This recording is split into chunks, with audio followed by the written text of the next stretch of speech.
Classification of solids. सबसे पहले जानते हैं सॉलिड्स बनते किससे है। तो याद रखना solids are made up of atoms, molecules और ions.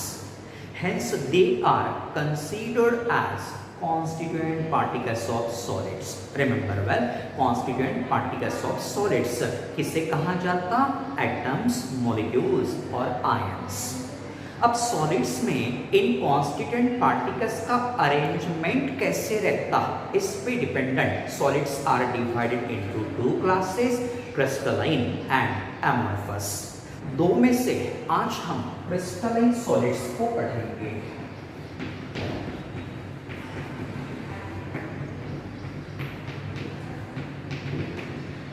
Let us discuss some characteristics of crystalline solids. First characteristic of crystalline solids. ये फिगर आपको यहाँ दिख रहा है। This is the structure of a solid. इस स्ट्रक्चर में आपको दो प्रकार के कॉन्स्टिट्यूएंट पार्टिकल्स दिख रहे हैं, first type and second type. इन दो पार्टिकल्स के बीच में जितना भी डिस्टेंस रहेगा, सेम डिस्टेंस यहाँ रहेगा, सेम डिस्टेंस यहाँ भी हो सकता है। इसलिए हम क्या कहेंगे कि इन पार्टिकल्स का अरेंजमेंट बिल्कुल रेगुलर रहेगा। These particles are regularly arranged in 3 dimensions. इसलिए first characteristic, constituent particles are regularly arranged in 3 dimensions.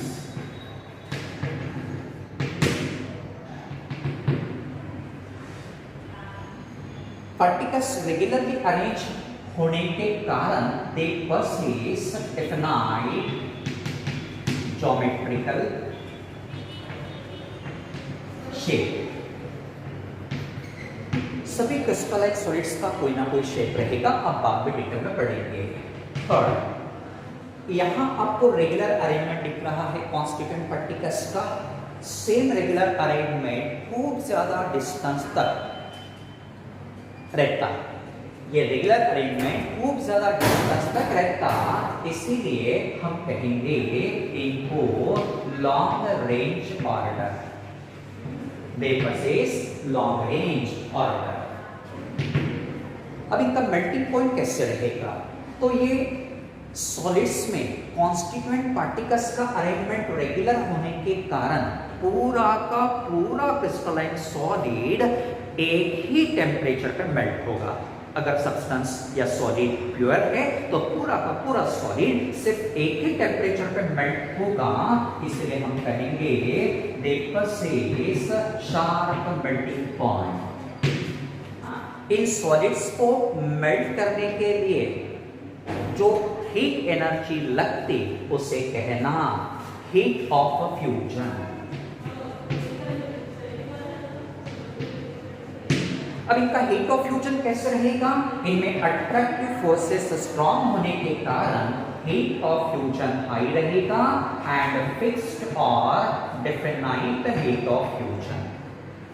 पूरा का पूरा सॉलिड एक ही टेम्परेचर पे मेल्ट हो रहा, इसलिए कहना definite heat of fusion.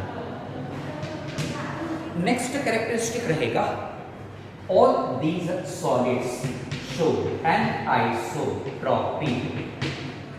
What does anisotropy mean?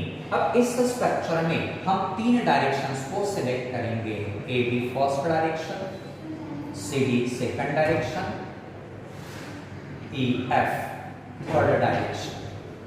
तीनों डायरेक्शंस में इंक्लूड होने वाले पार्टिकल्स को देखना। यहाँ एक टाइप के पार्टिकल्स आ गए, along C D second type के पार्टिकल्स आ गए, अलोंग ई एफ दोनों पार्टिकल्स मिक्स हो गए। अब तीनों डायरेक्शंस में हम फिजिकल प्रॉपर्टीज का वैल्यू डिटरमाइन करेंगे। फिजिकल प्रॉपर्टी कौन सी लेंगे? रिफ्रैक्टिव इंडेक्स, थर्मल और इलेक्ट्रिकल कंडक्टिविटी, इनको कंसिडर करेंगे। तीनों डायरेक्शंस में फिजिकल प्रॉपर्टी का वैल्यू सेम या डिफरेंट मिलेगा। तो जरा याद रखना तीनों डायमेंशंस में डिफरेंट पार्टिकल्स इंक्लूड होने के कारण तीनों डायरेक्शंस में फिजिकल प्रॉपर्टीज का वैल्यू डिफरेंट रहेगा। तीनों डायरेक्शंस में फिजिकल प्रॉपर्टीज का वैल्यू कैसे मिलेगा? Different due to involvement of different particles along different directions. Different directions में फिजिकल प्रॉपर्टीज का वैल्यू डिफरेंट मिलता है, इसलिए कहना anisotropic. Therefore, a property of a solid in which physical properties values are different in different directions is known as anisotropy. Exception कौन सा रहेगा? Cubic solid. अब क्यूबिक सॉलिड्स एनिसोट्रॉपी क्यों नहीं दिखाते? क्योंकि बेटा देखो, हमने आपको पढ़ाया है कि सॉलिड का स्ट्रक्चर 3 डायमेंशनल रहता है, इसलिए यहां 3 एज लेंथ्स रहेगी, 3 इंटरफेशियल एंगल्स भी रहेंगे, 3 एज लेंथ्स रहेगी, 3 इंटरफेशियल एंगल्स रहेंगे। अब एज लेंथ किसे कहना, देखो मैं बता रहा हूं, यहां पे स्ट्रक्चर ड्रॉ कर रहा हूं, इस प्रकार से देखो जरा। तो बेटा ये जो आपको दिख रहा, इसको कहना एज लेंथ, ये जो दिख रहा ये भी एज लेंथ, ये भी रहेगा एज लेंथ। ऐसे कितने एज लेंथ्स रहती? 3। और बेटा ये जो फेसेस आपको दिख रहे, ये पहला फेस देखिए, ये दूसरा फेस रहेगा, इन दोनों के बीच में जो एंगल रहता उसे कहना इंटरफेशियल एंगल्स। तो देखो जरा, क्यूबिक सॉलिड्स में तीनों एज लेंथ्स सेम रहती, तीनों इंटरफेशियल एंगल्स भी सेम रहते, जिसके कारण क्यूबिक सॉलिड्स एनिसोट्रॉपी नहीं दिखाते। Number 7, next characteristic. Now see, all these crystalline solids explain all the properties of solids. Therefore, they are considered as true solids. सभी crystalline solids की पूरी प्रॉपर्टीज को एक्सप्लेन करते, इसलिए इनको कहना ट्रू सॉलिड्स। नंबर 8, इनको हम हीट करेंगे, व्हाट विल हैपन हियर? इनका वॉल्यूम सडनली चेंज होगा, इसलिए volume changes suddenly on heating.